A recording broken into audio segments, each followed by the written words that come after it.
Cerita berlanjut. Setelah melewati pertarungan sengit melawan 4 penjaga tahap korporeal yang, Wang Lin akhirnya berhasil memasuki pavilion koleksi. Dengan kultivasinya saat ini, secara normal ia hanya memenuhi syarat untuk mencapai lantai keempat. Namun, ketika Wang Lin mengeluarkan jasad King Shuang, ujian di pavilion koleksi langsung menganggapnya sebagai penguasa surgawi tingkat 9. Karena itu, ia memperoleh izin untuk memasuki lantai tertinggi. Lantai ke-9, tempat yang bahkan leluhur 4 warga besar hanya mampu memandang dari kejauhan. Namun ketika Wang Lin tiba di sana, ia tidak menemukan apa-apa. Hanya sebuah tikar batu di tengah ruangan dan sebuah lukisan. Wang Lin menatap ruangan kosong itu, lalu tersenyum pahit. Seandainya tahu akan seperti ini, lebih baik aku memilih lantai 4. Setidaknya di sana masih ada kesempatan mendapatkan mantra surgawi. Namun ia segera menyingkirkan pikiran itu. Kemudian tatapannya kembali tertuju pada lukisan. Sesaat kemudian matanya berbinar. Ia duduk di lantai dan menatap lukisan itu dalam diam. Ini lantai ke-9, tempat yang bahkan dapat didatangi oleh seorang penguasa surgawi. Tidak mungkin sesederhana ini. Wang Lin menyipitkan mata. Jika semua yang kulihat hanyalah ilusi, seorang penguasa surgawi seharusnya bisa melihat menembusnya dengan mudah. Kalau begitu, mengapa lukisan ini masih ada?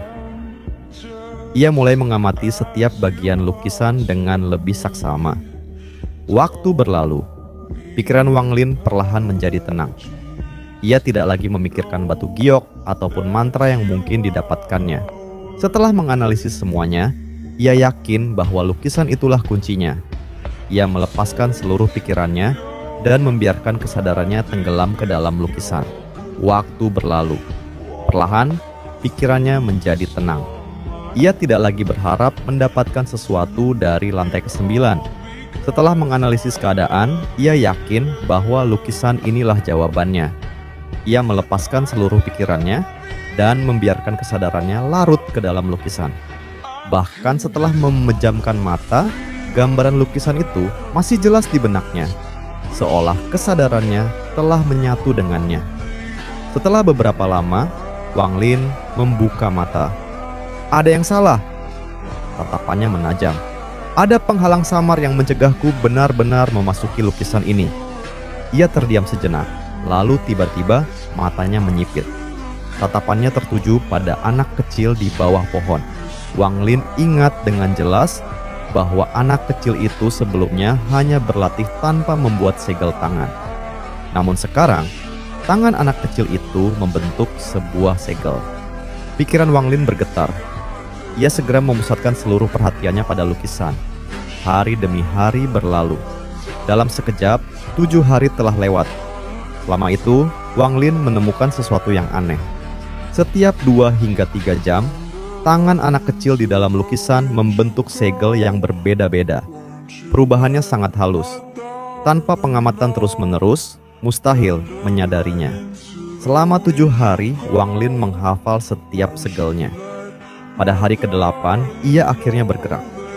Wang Lin duduk dan mulai membentuk segel sesuai urutan yang diingatnya.